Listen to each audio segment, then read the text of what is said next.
पाकिस्तान में भारत के ऑपरेशन आक्रमण से जबरदस्त खलबली मची है।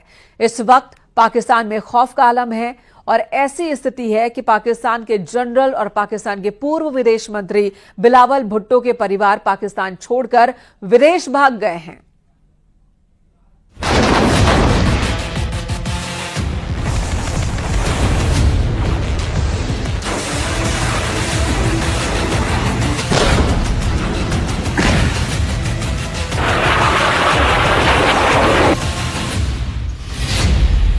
पाकिस्तानी मीडिया का दावा, 3 मई को भारत करेगा हमला।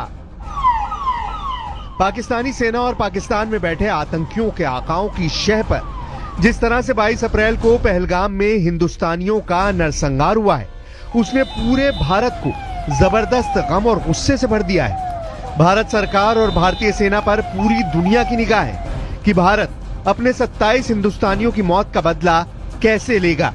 इधर दूसरी तरफ एलओसी और पीओके में पाकिस्तानी सेना की कई डिवीजन मोर्चा संभालने के लिए निकल पड़ी है, जबकि पाकिस्तान में मौजूद लगभग सभी चैनल अब दावा करने लगे हैं कि भारत इस बार बहुत बड़ा हमला पाकिस्तान पर करने जा रहा है।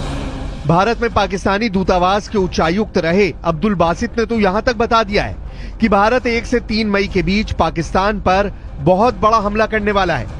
अब्दुल बासित ने ये नहीं बताया है कि उन्हें भारत के हमले से जुड़ी इतनी पुख्ता जानकारी कहां से मिली। जरा देखिए पाकिस्तान के पूर्व उच्चायुक्त अब्दुल बासित क्या दावा कर रहे हैं। भारत जो है कोई कार्रवाई करता है, जो करेगा वो आज हो, कल हो, हफ्ते के बाद हो। देखिए ना, पुलवामा का वाकया हुआ था 14 फरवरी को। हाँ जी। और बालाकोट का वाकया हुआ था 26 फरवरी को, यानी 12 दिनों के बाद भारत ने वो कार्रवाई की थी। इसी तरह उड़ी का वाकया हुआ था, जहां तक मुझे याद पड़ रहा है 18 या 19 सितंबर को, और भारत ने कार्रवाई जो सो कॉल्ड सर्जिकल स्ट्राइक्स की थी वो की थी 28 सितंबर को। तो भारत का रिकॉर्ड क्लियर है कि 8 से 10 से 12 दिन लेते हैं कोई कार्रवाई करने पे। अगर उसी पैटर्न को रखा जाए तो ये 22 अप्रैल को हुआ, तो आप तवक्को रख सकती हैं कि 21, 2, 1, 2 यकम या 2, इन 3 या मई के पहले हफ्ते में कोई कार्रवाई हो सकती है, या फिर उससे बाद में भी हो सकती है। पाकिस्तानी मीडिया का दावा, टारगेट पर इस्लामाबाद, कराची, रावलपिंडी। इधर दूसरी तरफ भारतीय थल सेना के चीफ उपेंद्र द्विवेदी 15वीं कोर की बैठक जम्मू कश्मीर में कर चुके हैं और ऐसे दावे किए जा रहे हैं कि भारतीय सेना के तीनों अंग ने इस बार ऐसी जंगी तैयारी की है जिसका सामना पाकिस्तानी सेना 3 दिन भी नहीं कर पाएगी। भारतीय सेना की तरफ से जारी की गई तस्वीरें और वीडियो में पाकिस्तान को साफ संकेत दिए गए कि भारत पहलगाम के गुनहगारों को पृथ्वी के आखिरी छोर तक नहीं छोड़ेगा। हम आपको पाकिस्तानी मीडिया में उन गीदड़ भपकी और बचकाने दावों को दिखाते हैं जो साबित करता है कि जब सियार की मौत आती है तो वो शहर की तरफ भागता है। जरा इस वीडियो को देखिए। इसमें पाकिस्तानी चैनल सुनो न्यूज पर पाकिस्तान के रक्षा विशेषज्ञ जफर हिलाली और पाकिस्तान के retired lieutenant general Ghulam Mustafa डींगे मारते हुए भारत पर परमाणु बम से हमला करने की वकालत कर रहे हैं। न्यूक्लियर वेपन्स का टाइम क्या है? आपने अनाउंस कर भी दिया था कि हम हर चीज से लड़ेंगे जो हमारे पास है। आपने मुल्क को कहा था कि घास खाओ, अगर तुम घास खाओगे तो ये वेपन भी हम हासिल कर लेंगे। हमने घास खाया, वेपन हासिल हो गई, तो अब ये वेपन्स हमें इस्तेमाल करने के लिए तैयार होना चाहिए। क्या इंडिया ये मानेगा? देखिए, एक ही तरीका है इंडिया को हराना। वो क्या तरीका है? बात कर रहे हैं आपने हिलाली साहब बड़ा अच्छा कंपैरिजन किया कि कन्वेंशनल जो वॉरफेयर है उसमें तो उनकी अददी बर्तरी है, उनके पास मैन पावर की बर्तरी है। तो आप कह रहे हैं कि नॉन कन्वेंशनल और जो आपका सबसे इंपॉर्टेंट टूल है दैट इज न्यूक्लियर टूल, आप कह रहे हैं वो बाकी रह गया है, उसके अलावा बाकी ऑप्शंस में हम शायद उनको बीट ना कर सकें, ये कह रहे हैं आप? यस, और कोई ऑप्शन हमारा है ही नहीं, ओनली न्यूक्लियर ऑप्शन। और हमारे पास 160 न्यूक्लियर वॉरहेड्स हैं। एक ही तरीका है हिंदुस्तान को जीतने से रोकना।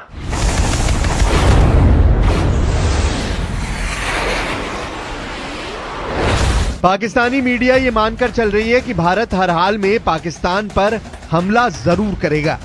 यही वजह है कि इस वक्त पाकिस्तानी मीडिया भारत के खिलाफ युद्ध करने की मुहिम का अड्डा बन चुका है, जबकि दूसरी तरफ पाकिस्तान की एयरफोर्स अपने F-16 जेट से खासतौर से LOC के पास दिन रात पेट्रोलिंग कर रही है।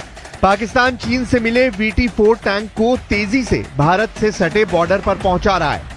POK में तैनात पाकिस्तान की 10वीं कोर, जिसका हेडक्वार्टर रावलपिंडी में है, उसके लेफ्टिनेंट जनरल इस वक्त भारत के हमलों को लेकर बुरी तरह से घबराए हुए हैं। आलम यह है कि पाकिस्तान में मेडिकल इमरजेंसी का ऐलान कर दिया गया है। पाकिस्तान ने पाकिस्तान अधिकृत कश्मीर यानी POK में मेडिकल इमरजेंसी की घोषणा की है। ये कदम तब उठाया गया है जब नियंत्रण रेखा यानी LOC के पास सैन्य गतिविधियां बढ़ गई हैं और पाकिस्तान को भारतीय हमले का खतरा महसूस हो रहा है। पाकिस्तान के नेता युद्ध की स्थिति में भारत पर परमाणु बम गिराने की धमकी दे रहे हैं। पाकिस्तान में लीपा और झेलम घाटी के स्वास्थ्य निदेशालय द्वारा जारी इस आदेश में कहा गया है कि सभी अस्पतालों और चिकित्सा केंद्रों में ड्यूटी पर तैनात कर्मियों को किसी भी अप्रिय घटना से निपटने के लिए पूरी तरह तैयार रहना होगा। इसके अलावा किसी भी कर्मचारी को छुट्टी या स्थानांतरण की अनुमति नहीं दी जाएगी और सरकारी वाहनों का निजी उपयोग भी प्रतिबंधित कर दिया गया है। भारत के chief of defence staff lieutenant general Anil Chauhan रक्षा मंत्री राजनाथ सिंह से मिलकर बॉर्डर के हालात और तैयारी के बारे में ब्यौरा दे चुके हैं। भारतीय सेना के अर्जुन टैंक ने राजस्थान से सटे पाकिस्तान के बॉर्डर के पास मोर्चा संभाल लिया है। अरब सागर में ब्रह्मोस मिसाइल का जलवा देखकर पाकिस्तानी जनरलों की पतलूनें गीली होने लगी हैं, जबकि LOC पर भारत ने जिस तरह से 600 गोलियों का जवाब 1300 गोलियों से दिया है, उससे पाकिस्तानी सेना भारतीय सेना के प्रचंड इरादों को भांप चुकी है।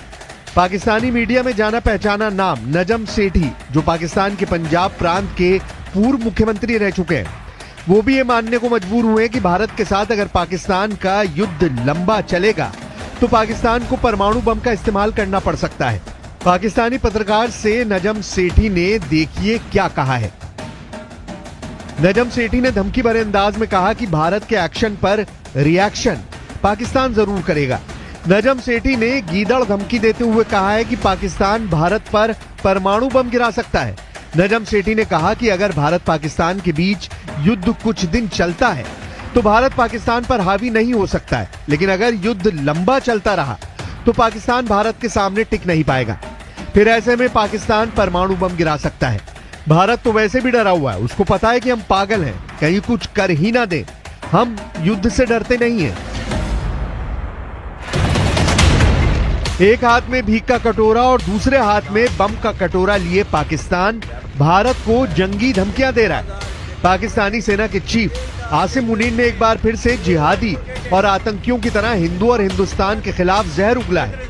जनरल आसिम मुनीर ने हिंदुओं के खिलाफ एक बार फिर से 26 अप्रैल को पाकिस्तान के खैबर पख्तूनवा प्रांत में ऐसा घिनौना जिहादी बयान दिया है जिसने भारत को और ज्यादा गुस्सा दिला दिया है। पाकिस्तानी सेना के चीफ आसिम मुनीर खैबर पख्तूनवा प्रांत के काकुल इलाके में पाकिस्तानी सैन्य अकादमी यानी PMA में कैडेट की पासिंग आउट परेड को संबोधित कर रहे थे।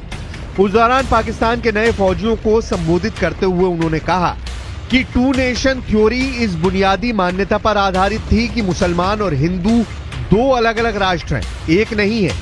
हम मुसलमान कभी भी हिंदुओं के साथ नहीं रह सकते हैं। हिंदुओं पर भड़कते हुए मुनीर ने कहा, मुसलमान जीवन के सभी पहलुओं, धर्म, रीति रिवाज, परंपरा और सोच में हिंदुओं से अलग है। पाकिस्तान कई कुर्बानियों के बाद हासिल हुआ है और इसे सुरक्षित रखना सशस्त्र बलों का कर्तव्य है। हमारे पूर्वजों ने पाकिस्तान के निर्माण के लिए बहुत बड़ी कुर्बानियां दी हैं। हम जानते हैं कि इसकी रक्षा कैसे करनी है। हम आपको बता दें कि 16 अप्रैल 2025 को जनरल मुनीर ने कहा था कि कश्मीर हमारे गले की नस है और हम इसे हासिल करके रहेंगे। हिंदुओं को कश्मीर से खदेड़ेंगे। 16 अप्रैल को दिए गए मुनीर के इसी भाषण के बाद 22 अप्रैल को पहलगाम में 27 हिंदुस्तानियों को पाकिस्तान के आतंकियों ने गोलियों से भून दिया था। Government stance on Kashmir is absolutely clear. It was our jugular vein. It is our jugular vein. We will not forget it, and we will not leave our Kashmiri brethren in their heroic struggle, what they are waging against the Indian occupation. Border पर तनाव जबरदस्त हो गया है। भारत की सेनाएं पाकिस्तान की हर करतूत का मुंह तोड़ जवाब दे रही हैं, जबकि जम्मू कश्मीर में मौजूद जिहादी और आतंकियों के घरों को भारतीय सुरक्षा बल धमाकों से उड़ा रहे हैं। एक एक आतंकी और उनके आकाओं के घरों के चीथड़े उड़ाए जा रहे हैं। अभी तक कश्मीर में 12 के करीब आतंकियों के घरों को मिट्टी में मिलाया जा चुका है। इधर जो आंकड़े भारत और पाकिस्तान की सैन्य और आर्थिक ताकत को लेकर सामने आए हैं, वो हैरान करने वाले हैं। इन आंकड़ों के मुताबिक भारत पाकिस्तान को 7 दिन की जंग में घुटनों पर ला देगा। कुछ एक्सपर्ट्स का तो यहां तक दावा है कि पाकिस्तानी सेना भारतीय सेना के सामने 3 दिन भी नहीं टिक पाएगी। जरा ये आंकड़े देखिए।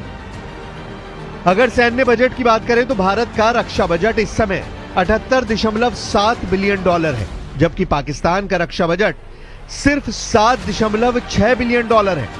यानी भारत का सैन्य बजट पाकिस्तान से लगभग 10 गुना ज्यादा है।